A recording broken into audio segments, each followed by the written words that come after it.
เอาสบายดีFCของสังไสมุสกุทุกคนสำหรับคลิปนี้จะมาอัปเดตสภาพอากาศตั้งแต่วันที่16วันที่22เดือน3ปี2025พี่น้องเริ่มแรกเราจะมาเบิ่งที่วันที่16เนาะ16นี่ก็บางพื้นที่ก็จะมีฝนอยู่เนาะแต่ว่าทางประเทศลาวเราจะได้รับอิทธิพลมวลอากาศเย็นจากประเทศจีนแผ่ลงมาจะเฮ็ดให้อุณหภูมิลดลงเนาะพี่น้องเลยพร้อมกันนั้นก็จะมีลมแห้งทั่วทุกภาคของประเทศลาวของพวกเฮาเนาะในวันที่16ต่อมาวันที่17ก็ลมแห้งคือเก่าฝนบ่มีพี่น้อง17จะบ่มีฝนเนาะมีเพียงแต่ลมแห้งจะเฮ็ดให้อุณหภูมิลดลงเอาง่ายๆก็อาจจะเกือบหนาวพุ่นละแต่ก็คือสิบ่หนาวติเนาะยามนี่แต่ว่าลมมันแห้งเนาะพี่น้องเนาะมวลอากาศเย็นเริ่มแผ่ลงมาได้สีเหลืองๆเนาะ18ก็คือเก่าพี่น้องบ่มีฝนเนาะ18นี่ก็บ่มีฝนมีเพียงแต่ลมเนาะลมแห้งทั่วประเทศเลยพี่น้องวันที่19ก็บ่มีฝนคือเก่าพี่น้อง19นี่ก็จะบ่มีฝนคือเก่ามีเพียงแต่ลมทั่วประเทศเนาะทั่วทุกภาคของประเทศลาวของพวกเฮาเลยเนาะ20ก็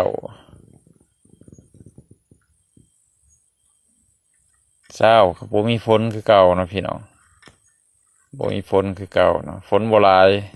ถ้าตกก็สิมีแต่ทางพูนทางไสยบุรีทางนั้นเนาะแต่ว่ามัน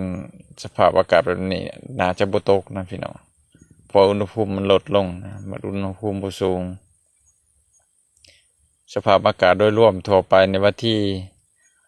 16วันที่22เดือน3ปี2025นี่อุณหภูมิจะลดลงประมาณ4-5องศาเนาะพี่น้องเนาะอุณหภูมิเฉลี่ยอยู่ประมาณ28-30องศาเนาะทั่วทุกภาคของลาวเฮาพร้อมกันนั้นก็จะมีลมที่พัดเข้ามาแห้งเนาะจะเห็นให้ฝนนี่จะบ่ค่อยตกแล้วพี่น้องฝนนี่จะบ่ค่อยตกเนาะนี่เนาะคือเห็นนำกันสีเขียวน่ะลมเนาะพี่น้องคาดว่าจะไปสิ้นสุดในวันที่23เนาะลมนี่จะอ่อนกำลังลงในวันที่23เนาะมาเบิ่งฝนกันแบบให้มันแจ้งๆเลยนะพี่น้องบัดนี้บางทีนี่เบิ่งไปน่ะมีแต่ลมเนาะบ่มีฝนจะมาเบิ่งวันที่16-22ว่ามีฝนหรือบ่อยู่เขตใดมีบ่มีแนวใดเนาะรายละเอียด16นี่ฝนนี่จะมาทางเวียดนามเนาะ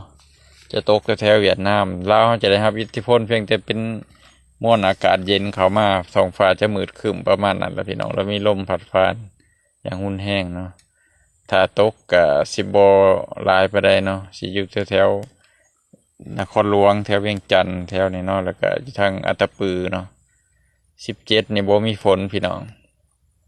บ่มีฝนมีเพียงแต่มวลอากาศเย็นเข้ามาปกคลุมนะพี่น้อง17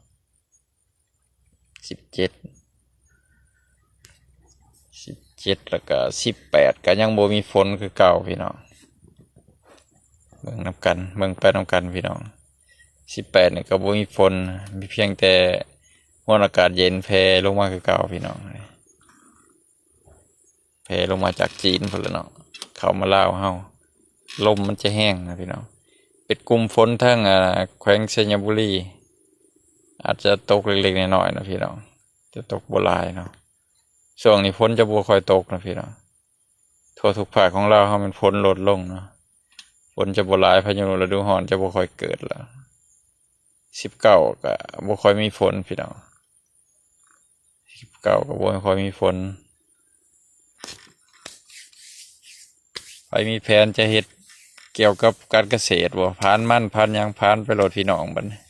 ตากโลดเนาะบ่มีฝนแล้วหรือว่าใครจะจัดงานดอกงานดองหยังต่างๆจัดไปเลยเนาะฝนบ่ห้ำแล้วพี่น้องสรุปก็คือว่ามื้อที่เสียงฝนตกมีแต่16เนาะเหลือหัน17-22แม่นจะบ่มีฝนมีเพียงแต่มวลอากาศเย็นที่แผ่ลงมาปกคลุมทั่วทุกภาคของประเทศลาวของพวกเฮาจะเฮ็ดให้เกิดมีกระแสลมพัดผ่านในระดับปานกลางหาแห้งเนาะพี่น้องเนาะสรุปจังซั่นเนาะพี่น้องเอาขอขอบใจสำหรับผู้ที่เข้ามาเบิ่งคลิปแล้วก็กดไลค์กดแชร์กันพบพอกันใหม่คลิปหน้าเนาะพี่น้องพูดแล้วประมาณวันที่23เนาะจะมาอัดคลิปต่อไปนะพี่น้องเอาสุดท้ายขอจบเพียงเท่านี้เนาะขอขอบใจ